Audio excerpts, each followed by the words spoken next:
আজ উদয়পুর হরিয়ানন্দ উচ্চতর মাধ্যমিক বিদ্যালয়ে অনুষ্ঠিত হলো গোমতী জেলাভিত্তিক বিজ্ঞান সেমিনার বা সায়েন্স সেমিনার 2024। এবছরের সেমিনারের মূল আলোচ্য বিষয় হচ্ছে কৃত্রিম বুদ্ধিমত্তা বা আর্টিফিশিয়াল ইন্টেলিজেন্সি, পোটেনশিয়াল অ্যান্ড কনসার্নস। গত 20 অগস্টের মধ্যে ব্লক ভিত্তিক সায়েন্স সেমিনার সমাপ্তি হয়েছিল। গোমতী জেলার 7টি ব্লক, উদয়পুর পৌর পরিষদ এবং অমরপুর নগর পঞ্চায়েতের সহ প্রত্যেক ব্লক থেকে দুটো করে বিদ্যালয়ের ক্ষুদে বিজ্ঞানীরা এই গোমতী জেলাভিত্তিক বিজ্ঞান সেমিনার বা সায়েন্স সেমিনারে অংশগ্রহণ করে। সেমিনার শুরুর আগে বিজ্ঞান সেমিনারে গাছে জল ঢেলে অনুষ্ঠানের শুভ সূচনা করেন উদয়পুর পৌর পরিষদের পৌরপিতা শীতল চন্দ্র মজুমদার, গোমতী জেলা শিক্ষা আধিকারিক বিকাশ নাথ, গোমতী জেলা শিক্ষা আধিকারিক দপ্তরের ও এসডি গৌরাঙ্গ শুক্লদাস, তিনজন বিচারক যথাক্রমে নেতাজি সুভাষ মহাবিদ্যালয়ের পদার্থ বিজ্ঞানের প্রফেসর প্রাণকৃষ্ণ দেবনাথ, অঙ্ক বিষয়ের অ্যাসোসিয়েট অধ্যাপক অভিজিৎ পাল এবং বন্দোয়ার পলিটেকনিক্যাল কলেজের কম্পিউটার সায়েন্স বিভাগের লেকচারার অ্যান্ড বিভাগীয় প্রধান সুবীর সাহা। সভায় সভাপতিত্ব করেন উদয়পুর হরিয়ানন্দ উচ্চতর মাধ্যমিক বিদ্যালয়ের সহকারী অধ্যক্ষা অন্দ্রিলা কর্মকার। এই সেমিনারে কৃত্রিম বুদ্ধিমত্তা নিয়ে প্রত্যেক অংশগ্রহণকারী প্রতিনিধি শিক্ষার্থীরা খুব সুন্দর ও আকর্ষণীয় সাবলীল ভাষায় তাদের বাহুল্য তুলে ধরেন। সেমিনারে প্রথম, দ্বিতীয়, তৃতীয় হয়েছে যথাক্রমে উদয়পুরের Don Bosco, Amarpur PM Shri ডেট বা দক্ষিণ অমরপুর টাউন স্কুল এবং উদয়পুর ইংলিশ মিডিয়াম স্কুল। প্রথম উদয়পুর ডন বস্কো স্কুলের অনির্বাণ সাহা, দ্বিতীয় অমরপুর পিএম শ্রী ডেট স্কুলের শুভজিৎ সরকার, উদয়পুর ইংলিশ মিডিয়াম স্কুলের দেবপর্ণা দাস। তৃতীয় স্থানাধিকারীদের হাতে পুরস্কার ও সার্টিফিকেট তুলে দেওয়া হয়।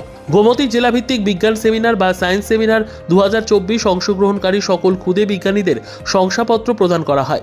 গোমতী জেলাভিত্তিক বিজ্ঞান সেমিনার বা সায়েন্স সেমিনার 2024-এ প্রথম ও দ্বিতীয় স্থানাধিকারী স্কুলের অংশগ্রহণকারী ক্ষুদে বিজ্ঞানীরা রাজ্যভিত্তিক বিজ্ঞান সেমিনার বা সায়েন্স সেমিনারে অংশগ্রহণের সুযোগ পাবে। রাজ্যভিত্তিক বিজ্ঞান সেমিনারে প্রথম বা দ্বিতীয় হলে মহারাষ্ট্রে অনুষ্ঠিত জাতীয় বিজ্ঞান সেমিনারে অংশগ্রহণ করার সুযোগ পাবে। গোমতী জেলা ভিত্তিক বিজ্ঞান সেমিনার বা সায়েন্স সেমিনার 2024 হরিয়ানন্দ উচ্চতর মাধ্যমিক বিদ্যালয়ে আজ উৎসুক ক্ষুদে বিজ্ঞানী ও ছাত্রছাত্রীদের উপস্থিতি ছিল লক্ষণীয়। বিজ্ঞান আজকের দিনে বিজ্ঞান ছাড়া কিছু চলবে না। তো আমার যে বয়স রয়েছে, এই বয়সে মাত্র কয়েক বছর আগে থেকে আমরা বিজ্ঞান সম্পর্কে বেশি এগিয়ে চলার দিকটা আমরা দেখতে পাচ্ছি, কিন্তু আমার সামনে যারা রয়েছে তারা এই অল্প বয়স থেকে বিজ্ঞানের দ্রুত গতিটা দেখছে। মাননীয় অধ্যাপক একটু আগে আজকে থিমের উপর একটু আলোচনা করেছে। আমার চিন্তাধারায় উনি যা বলেছেন এটি হলো আর্টিফিশিয়াল ইন্টেলিজেন্স। কম্পিউটার যা করছে সেই অনুসারে আমাদের অগ্রগতি কি রয়েছে, কিভাবে এটা এগিয়ে নেওয়া যাবে, ছেলে মেয়েদেরকে উৎসাহিত করার জন্য এই বিষয়ে আজকে আলোচনা হবে, সেমিনার হবে। তো আমি বলতে চাইছি, এই যে কম্পিউটারে ঢোকানোর কথাটা, কম্পিউটার আজকে অ্যাক্টিভ হয়েছে, এটাও কিন্তু মানুষের ব্রেইন থেকে। উনি বলছিলেন আগে মানুষের ব্রেইনে কাজ করতো, এখন মানুষের ব্রেইন দ্বারা যে আমাদের মেশিনারি পার্টস তৈরি করে দেওয়া আছে সে মেশিনটাই কাজ করছে, সে তার উপরেই আলোচনা হবে।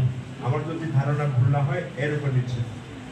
তো বিস্তৃতভাবে আলোচনা নিশ্চয় হবে আরো অনেক।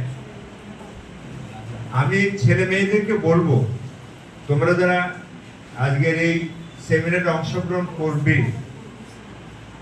তোমরা খুব মনোযোগের সঙ্গে এই বিষয়টা লক্ষ্য করবে।